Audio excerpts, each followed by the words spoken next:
Dans ce moment épique de Bleach, l'atmosphère est électrique alors qu'Ichigo affronte Ulquiorra, un espada redoutable. La tension monte à mesure que les deux adversaires s'affrontent, chacun révélant la profondeur de son pouvoir. Ulquiorra, avec son apparence démoniaque et son sang-froid implacable, semble dominer le combat. Mais soudain, Ichigo, poussé au-delà de ses limites, libère un pouvoir caché. Les spectateurs sont stupéfaits alors qu'Ichigo subit une transformation spectaculaire. Son apparence change radicalement, ses traits deviennent plus sauvages et ses yeux brillent d'une lueur mystérieuse. Le néant. Cette transformation en vaste lord est plus qu'un simple changement physique. C'est le déchaînement de sa puissance intérieure, la libération de son véritable potentiel. Dans cette forme, Ichigo dégage une aura écrasante, une puissance qui fait trembler même Ulquiorra. Chaque mouvement est empreint de détermination. Chaque attaque porte la force brute de son désir de protéger ceux qui lui sont chers. Comme d'hab, Ulquiorra, habitué à être le prédateur, se retrouve soudainement confronté à un adversaire qu'il ne peut pas sous-estimer.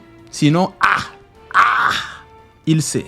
Le combat atteint son apogée alors que les deux guerriers s'affrontent avec une intensité inouïe. Chaque coup échangé est une démonstration de force brute et de volonté indomptable. Finalement, c'est Ichigo qui émerge victorieux. Sa transformation en vaste lord lui a donné le pouvoir de surpasser Ulquiorra et de sauver ses amis. Ce moment reste gravé dans la mémoire des fans de Bleach comme l'un des moments les plus mémorables de la série et une démonstration éclatante du courage et de la détermination de son protagoniste. Voici 7 héros dont la détermination et la volonté ont brisé les barrières de l'ordinaire, les propulsant vers des sommets inimaginables. Numéro 5, Saitama élimine Boros avec un seul coup de poing dans One Punch Man. Ok, c'est pas un éveil de pouvoir, mais une révélation. Le moment où Saitama élimine Boros d'un seul coup dans One Punch Man est un moment emblématique qui résume parfaitement la nature du personnage de Saitama et l'essence même de la série. Tout au long de la série, Saitama est présenté comme invincible, capable de vaincre n'importe quel ennemi en un seul coup.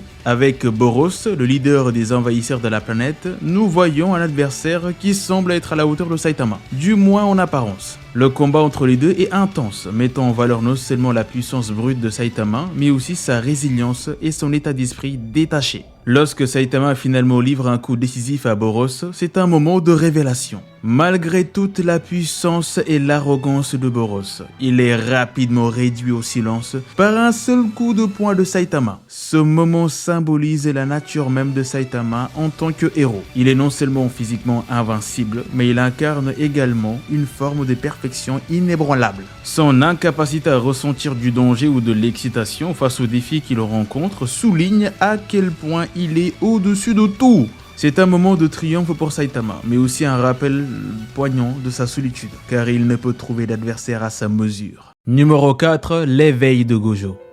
Le combat entre Gojo et Etuji est un moment d'une intensité rare dans Jujutsu Kaisen. C'est un affrontement qui dépasse les simples notions de puissance physique. Pour Gojo, c'est un moment où ses capacités déjà impressionnantes sont poussées à leurs limites et au-delà. Lors de cet affrontement, Gojo révèle une profonde compréhension de sa propre force et celle de son adversaire.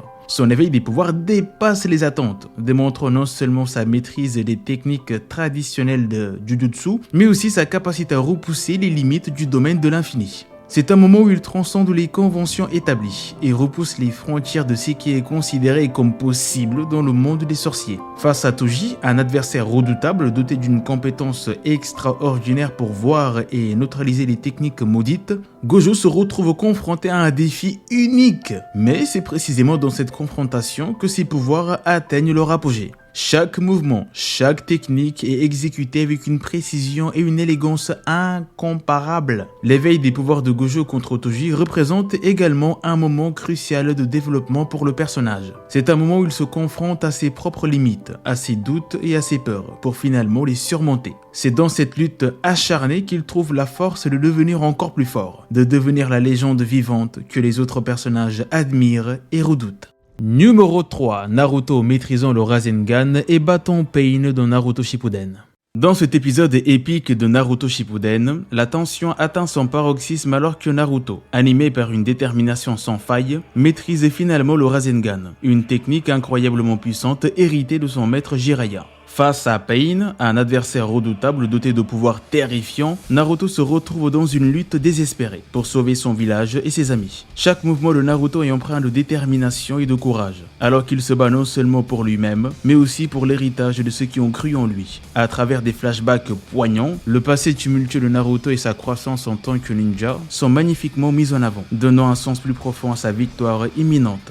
Lorsque Naruto canalise toute sa force et son chakra dans le Rasengan, les spectateurs retiennent leur souffle, sachant que ce moment représente bien plus qu'une simple technique de combat. C'est l'aboutissement des années d'entraînement, de sacrifices et de moments de doute. Et maintenant, Naruto est prêt à affronter son destin avec bravoure. Lorsque le Rasengan frappe Pain avec une force dévastatrice, l'impact est ressenti non seulement physiquement, mais émotionnellement. C'est le triomphe de la volonté sur l'adversité, de l'espoir sur le désespoir et de la lumière sur les ténèbres. Ce moment reste gravé dans l'histoire de Naruto, comme l'un des moments les plus mémorables et les plus puissants de la série, symbolisant la force et la résilience de son protagoniste.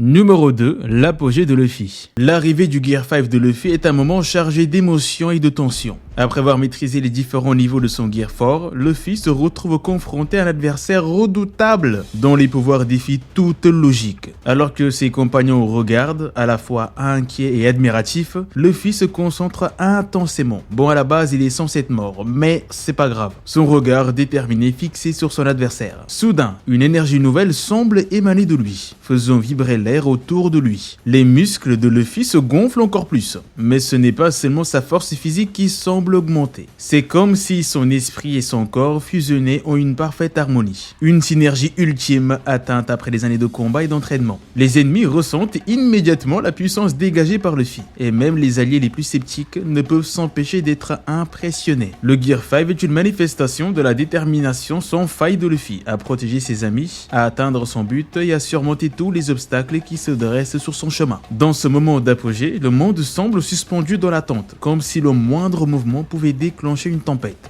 Et puis, avec un rire retentissant, Luffy se lance dans l'action, déployant le plein potentiel de son nouveau gear. Chaque coup est précis, chaque mouvement calculé, comme s'il dansait avec son adversaire dans un bal mortel. Pour ceux qui assistent à cet affrontement épique savent que c'est bien plus qu'un simple combat. C'est l'incarnation même de la détermination, du courage et de la force de volonté. C'est le moment où Luffy transcende ses propres limites pour devenir une légende vivante, et le monde entier retient son souffle devant la grandeur de son exploit.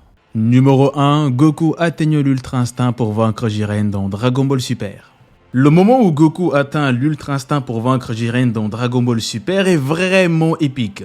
Tout commence par un intense combat où Goku est poussé dans ses retranchements par la puissance incommensurable de Jiren. Malgré tous ses efforts, Goku semble être sur le point de perdre. Mais alors, dans un éclair de détermination et de concentration, Goku parvient à atteindre un nouveau niveau de puissance, l'Ultra Instinct.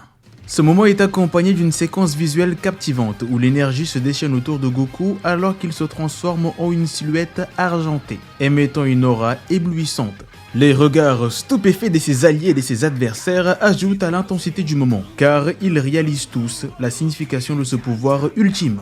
Lorsque Goku entre en mode Ultra Instinct, son corps bouge instinctivement, esquivant les attaques de Jiren avec une facilité déconcertante. Chaque mouvement est fluide et précis, démontrant une maîtrise totale de son corps et de l'énergie qui l'entoure. C'est comme si Goku avait transcendé les limites de sa propre conscience pour devenir une force de la nature. La musique qui accompagne ce moment est également cruciale, amplifiant l'excitation et l'émotion du spectateur alors que Goku montre sa véritable puissance. Chaque coup porté par Goku résonne comme un coup de tonnerre, faisant trembler le monde autour d'eux. Finalement, après un combat acharné, Goku parvient à surpasser Jiren grâce à l'Ultra Instinct. Lorsqu'il était à 2 doigts de gagner le combat, effet secondaire, Goku par terre. Mais il remporte quand même la victoire et impressionnant tout le monde avec sa maîtrise de ce pouvoir divin. Ce moment reste gravé dans l'histoire de Dragon Ball Super, comme l'un des moments les plus emblématiques, les plus mémorables, les plus épiques de toute la série.